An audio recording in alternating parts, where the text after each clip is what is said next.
If you're looking for a drink that's light, clean and easy to drink, a Japanese Manhattan is for you.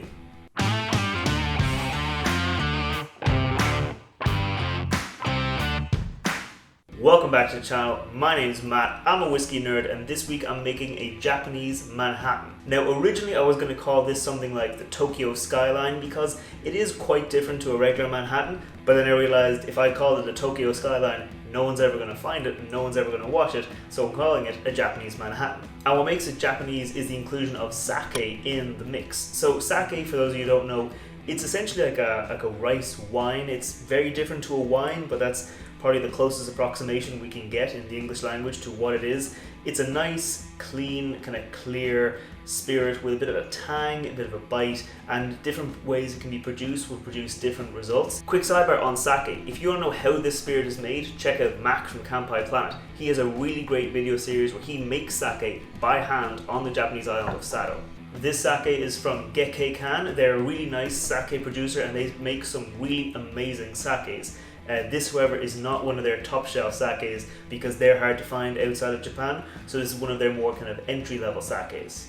And for the cocktail itself, it's sort of similar to a Manhattan. So I'll be using 1.5 ounces of Toki Japanese whiskey. That's a very clean, clear, very light Japanese whiskey. It's a bit sweet, it has a touch of smoke, doesn't have too much malt, it leans into the grain, so it is on that lighter side, which I think will let the sake stand up much more to the cocktail and let it actually stand up as an ingredient to itself. I'm also going to be using some Martini Rosso Vermouth.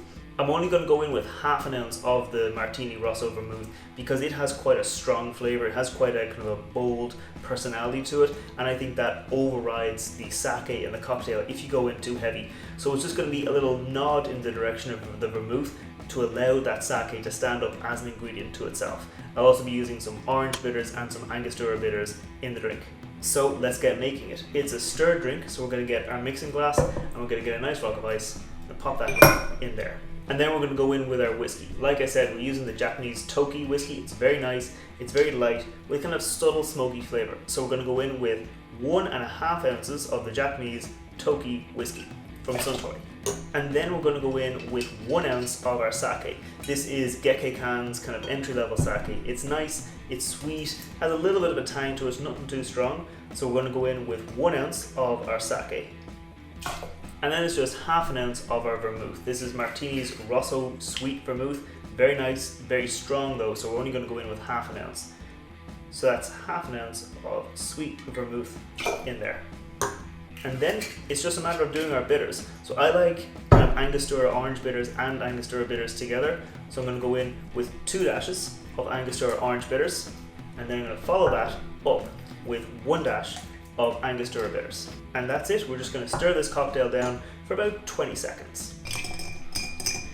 Okay, I can feel the outside of the glass. I know that this cocktail is nicely chilled now, so I'm going to get my strainer up top. I'm going to get a nice simple coupe glass and pour it out.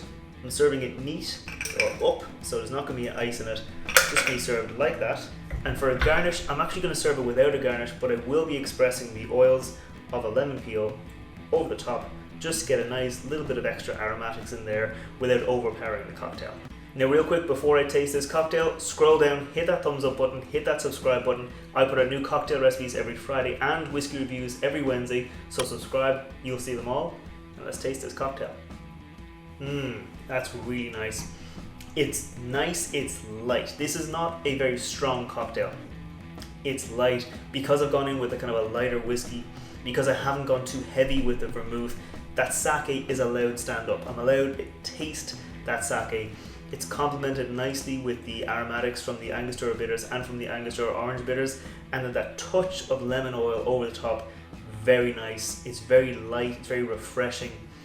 It's interesting, it's different, it's kind of recognizably like a Manhattan, but it's not got that spice, it's not got that punch. It's just nice and kind of easy to drink. As I take the glass away from my mouth, the lemon oil kind of sits there, it's nice, it's fresh, and the sake itself has a little bit of a tang, a little bit of a kick to it. It stands up to the other ingredients, which is exactly what I wanted, because when I was originally playing around with the spec for this cocktail, I went in too hard with the whiskey, then I went in too hard with the vermouth, and the sake just kind of fell away to the background and ended up just kind of diluting the drink and taking away from the drink. but by going in lighter with the vermouth, definitely allows the sake to stand up and be an ingredient in its own right. And I think that's all I need to say about this cocktail. If you've never tried a drink with sake, I definitely encourage you to try it out.